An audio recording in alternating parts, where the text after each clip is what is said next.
Hi అండి. గోంగూర నిలవ పచ్చడి తయారీ విధానం చూద్దాము. ఒక బాండిల్ పెట్టుకొని ఒక గోంగూర కట్ట వేసుకొని 2 చిన్న టొమాటాలు 4-8 పచ్చిమిరపకాయలు వేసి బాగా జిగురు వదిలేంత వరకు బాగా వేపుకున్నానన్నమాట.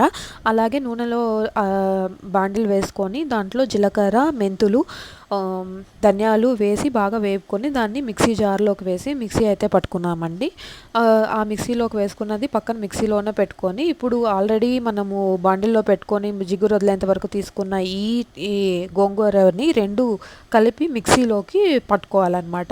ఇదిగోండి ఇక్కడ మిక్సీలో అయితే నేను గ్రైండ్ చేస్తున్నానన్నమాట.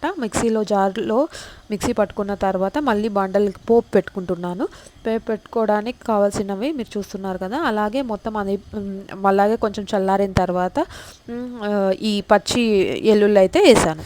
పచ్చి ఎర్రగడ్డ వేసుకొని వేపుకుంటే చాలా బాగుంటుంది. ఇదిగోండి టేస్టీ పచ్చడి తయారైపోయింది.